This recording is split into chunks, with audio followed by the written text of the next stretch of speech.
sesuai dengan pelaksanaan Formula E di Jakarta. Biasa dalam ajang balap mobil saling salip menyalip, seperti itu juga yang kita tangkap dalam survei terakhir yang kita rilis kemarin hari Minggu berdasarkan temuan di lapangan akhir Mei. Approval presiden di survei kami masih sangat tinggi, naik 3% dari 76 ke 79,2%, sedikit di bawah survei-survei lain yang menemukan angka approval rating di kisaran 82%, tetapi secara umum masih di angka 80%. Nah, di saat approval rating presiden tinggi, pola yang kami temukan sebelumnya adalah elektabilitas Mas Anies tertekan. Karena Mas Anies di-frame oleh Yul Van Lindan sebagai capres antitesa, sehingga ruang gerak Mas Anies itu agak terbatas ketika tingkat kepuasan terhadap presiden meningkat. Lain soal kalau 9 bulan ke depan tren kepuasan terhadap presiden menurun, itu akan menjadi kabar baik buat Mas Anies.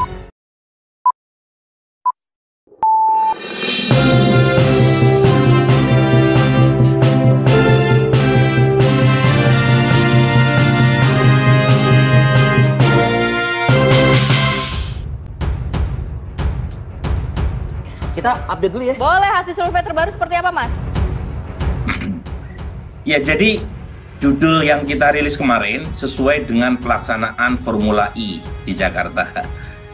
Biasa dalam ajang balap mobil saling salip menyalip, seperti itu juga yang kita tangkap dalam survei terakhir yang kita rilis kemarin hari Minggu berdasarkan temuan di lapangan akhir Mei.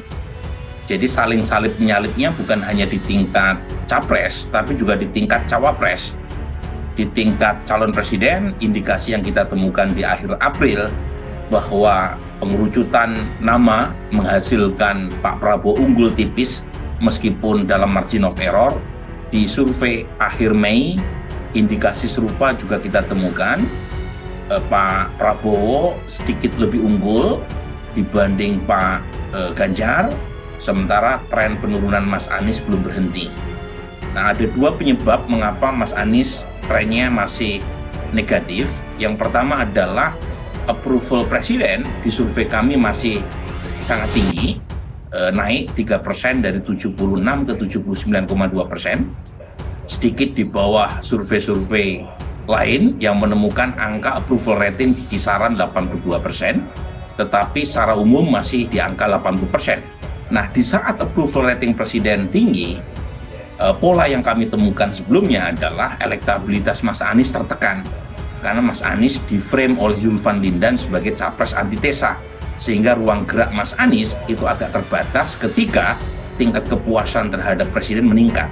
Lain soal kalau 9 bulan ke depan tren kepuasan terhadap presiden menurun, itu akan menjadi kabar baik buat Mas Anies. Nah, yang kedua adalah karena kinerja tim Pak Prabowo mulai merangsek basis-basis lamanya, sehingga beberapa pemilih tradisional Pak Prabowo yang sempat lari ke Mas Anies itu kembali ke Pak Prabowo. Contoh yang paling kelihatan adalah Jawa Barat dan Banten.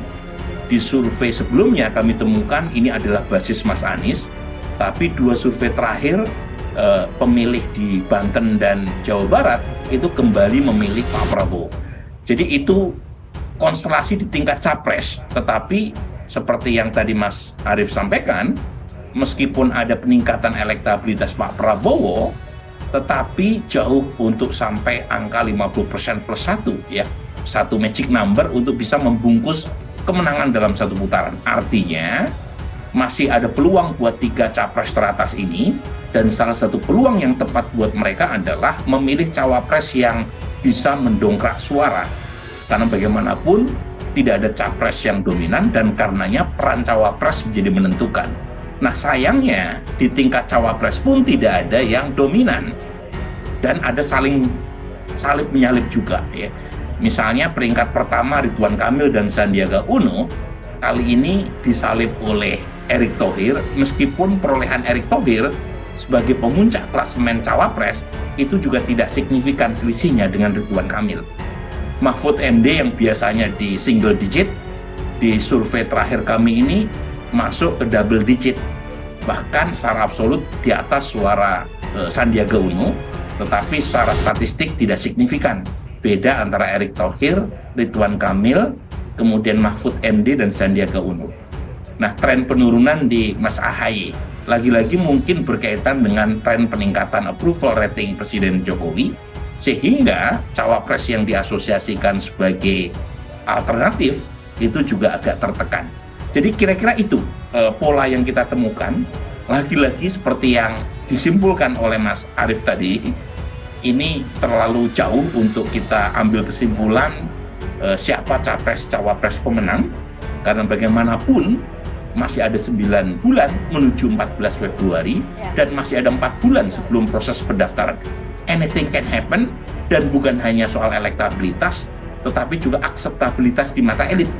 Ini penting karena beberapa cawapres yang mungkin kecil di mata publik, tetapi akseptabilitas di mata elitnya besar. Misalnya nama-nama kiai dari NU ya, itu kan kita uji juga. Beberapa nama yang sempat muncul dalam radar Ibu Mega, meskipun kecil elektabilitasnya, tetapi bisa jadi Ibu Mega punya pertimbangan lain di luar dari urusan elektoral. Sehingga nama-nama seperti Nasaruddin Umar atau Kiai Miftahul Ahyar itu mendapatkan tempat tersendiri di mata elit PD Perjuangan.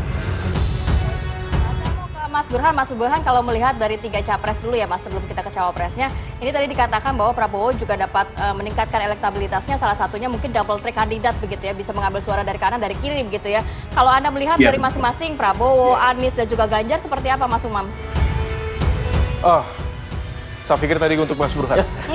Tapi konteksnya begini, yang disampaikan Mas Burhan, saya pikir itu adalah sebuah gambaran yang memang bagaimanapun juga elektabilitas individu seringkali ditentukan oleh informational input yang masuk di masyarakat pada umumnya.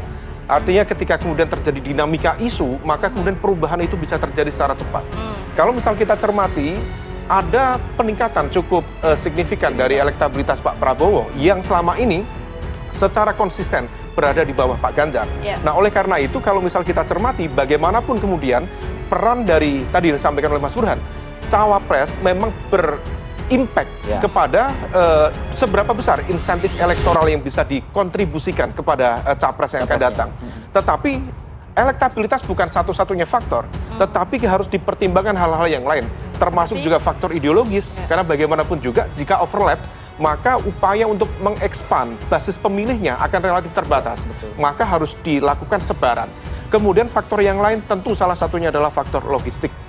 Bagaimanapun juga itu akan berpengaruh signifikan. Dan the last but not least, faktor kerentanan. Bagaimanapun juga terkait dengan isu kerentanan, baik potensi kasus hukum, isu etika, dan lain sebagainya, jika itu kemudian tidak dibaca secara cermat, itu bisa memberikan munisi yang terbuka bagi rival politik untuk mengeksersis itu sebagai upaya untuk mendowngrade dan mendelegitimasi kredibilitas dari pasangan capres-cawapres tertentu. Jadi, apa yang tadi disampaikan Mas Burhan, itu pada satu titik elektabilitas, dan itu adalah salah satu hal yang sangat penting tentunya, tetapi ada faktor-faktor detail. Tentunya bisa dicermati lebih detail, misalnya di faktor elektabilitas. Apakah elektabilitas yang bersangkutan mengalami sebaran cukup merata di Indonesia secara general, ataukah justru lebih fokus pada simbol-simbol titik tertentu, misalnya basis Jawa. Jawanya apakah Jawa Tengah, Jawa Timur berimbang atau tidak. Nah, itu harus dihitung secara cermat supaya kemudian bisa menghadirkan potensi kemenangan yang lebih